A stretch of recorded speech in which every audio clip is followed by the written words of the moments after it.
Not because he did not have it, because he did not know that he had it.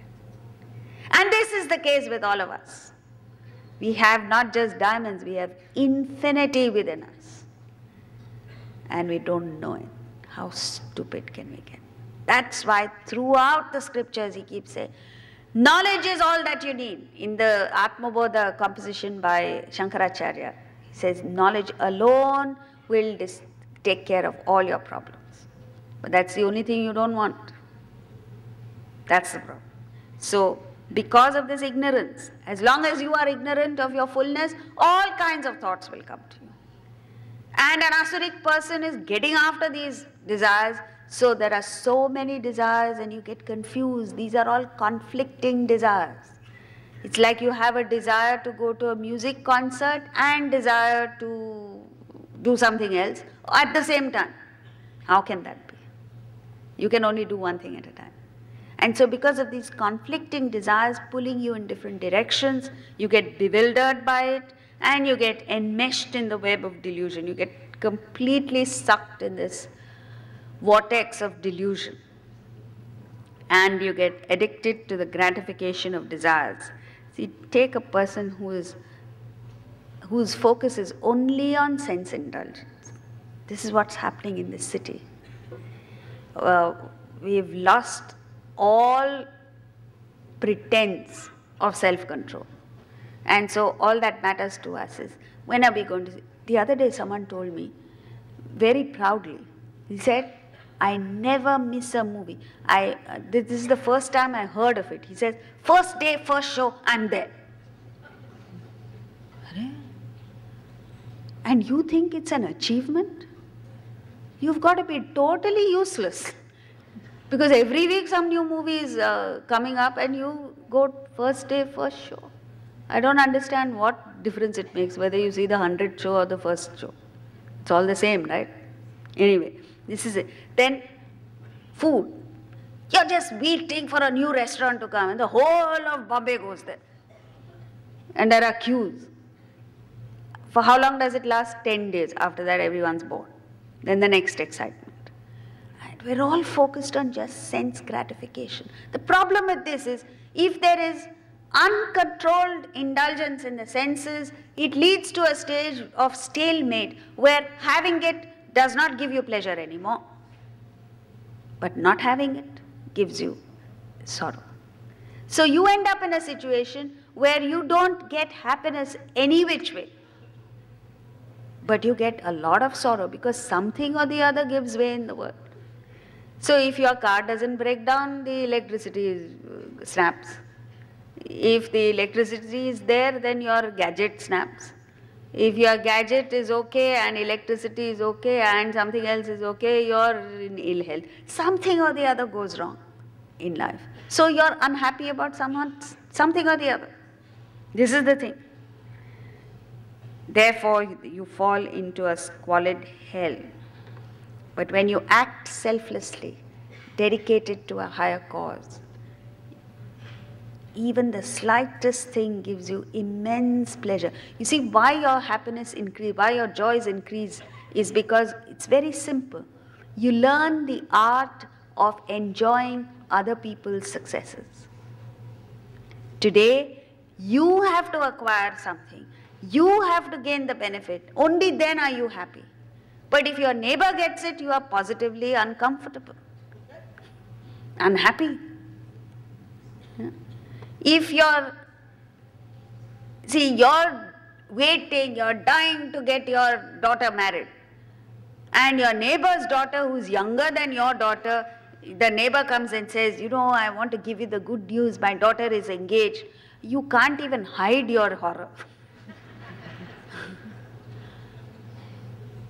Why can't you enjoy it? So a selfless person is one who enjoys all daughters getting married, whether your daughter gets married or not. That's a wonderful way to live life. But you are unnecessarily blocking your happiness by saying, I will be happy only if my daughter gets married. I will be happy only if I buy a new car. I will be happy only if I get a, LCD flat TV, whatever it is. That's impossible. So what, your happiness shrinks. And other people, every time other people succeed, every time other people have good things happening to them, instead of joining and sharing in their happiness, you are more and more sorrowful. That's how you get into this hell. He's put it so well. See, you must understand, this is Krishna speaking. This is a person who doesn't understand what limitation is, who doesn't understand what selfishness, and how well he's put it. It fits us like a glove, all these verses. Because we're all asuric, basically, selfish. 17. Atmasambhavita-stabdhaha dhanamana-madanvitaha yajante nama-yajnaiste dambhena vidhipurvakam.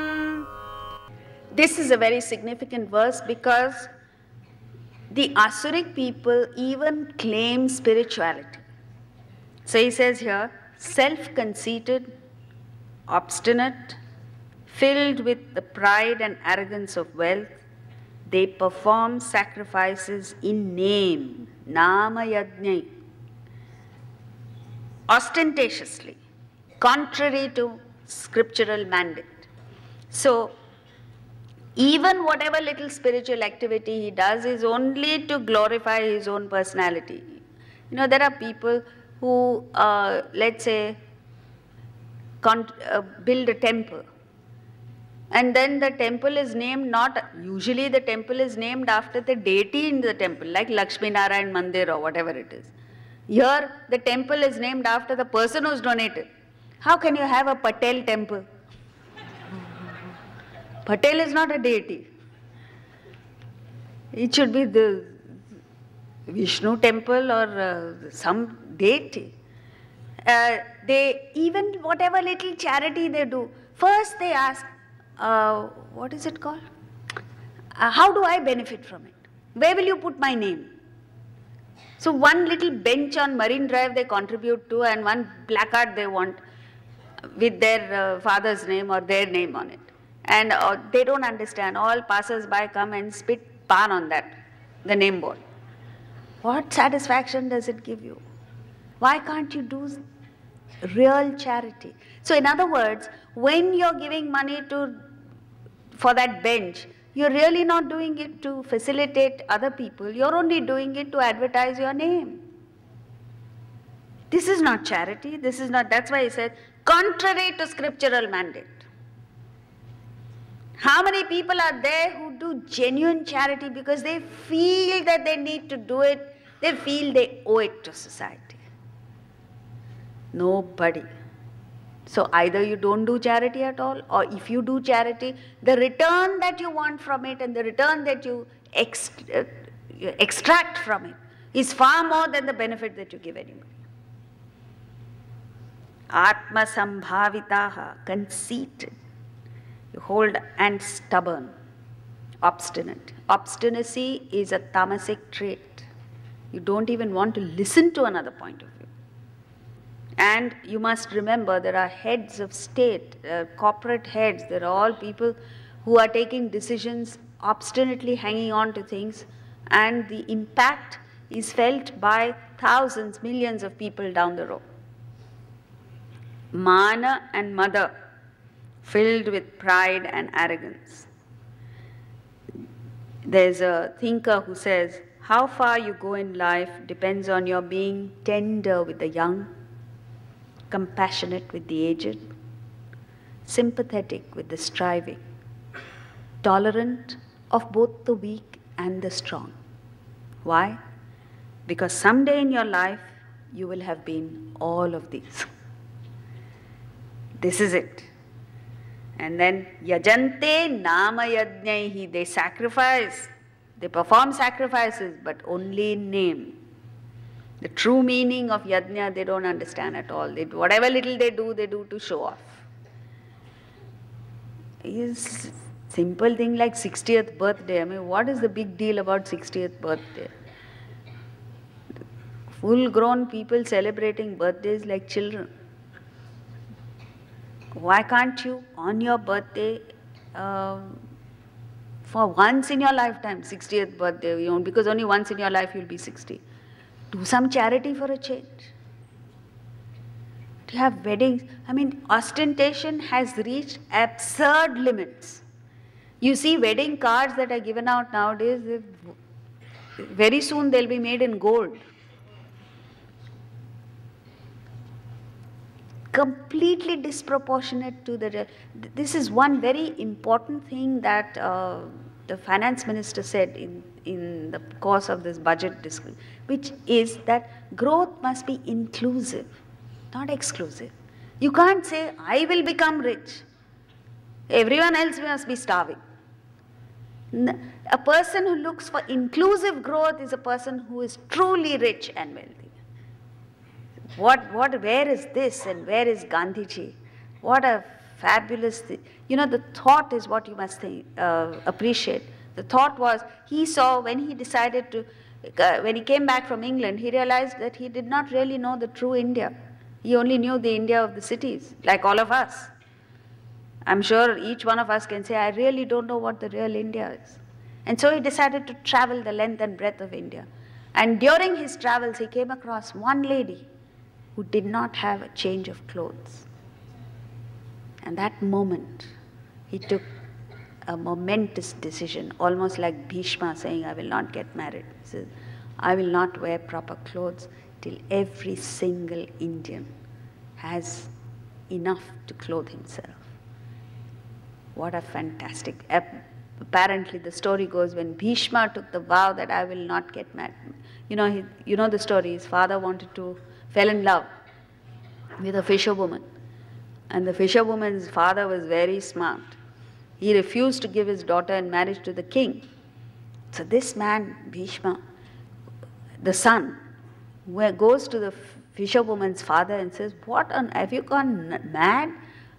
I haven't heard of anyone who would refuse marriage with a king. He says, no, because he's married before, you are his son. So the kingdom will go to you. So Bhishma says, and not to my daughter's children. So Bhishma says, I will renounce my right to the kingdom. But he wanted to extract his pound of flesh. So he says, all right, you may renounce, but what about your children?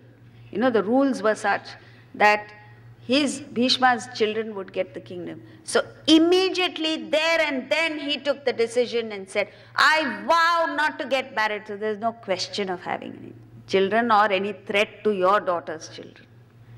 And apparently the gods in heaven, that this was such a terrible vow that he took, such a fantastic vow. The gods in heaven paid homage to him. And that's how his name was changed to Bhishma. Bhishma means terrible vow. This is it. And where is that and where are we? We don't identify with the sufferings of the people that we see every day.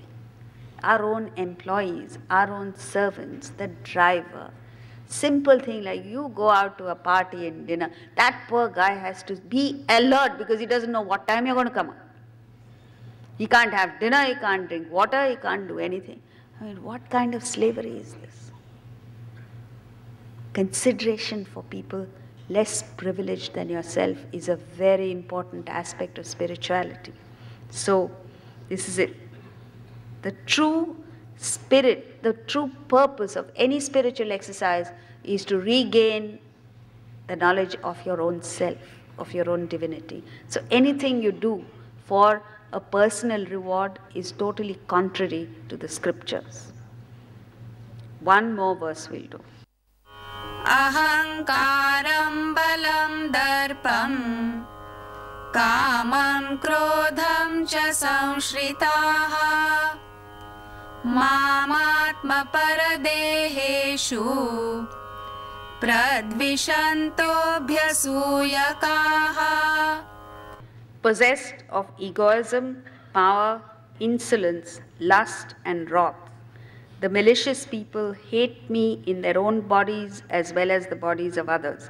So he puts in an interesting angle here, which he says, when you seek something other than Atman, you are actually hating me. Hates me means not Krishna.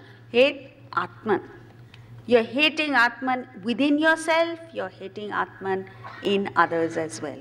So you're performing harakiri, suicide of the highest order. Physical suicide is not as bad as spiritual suicide.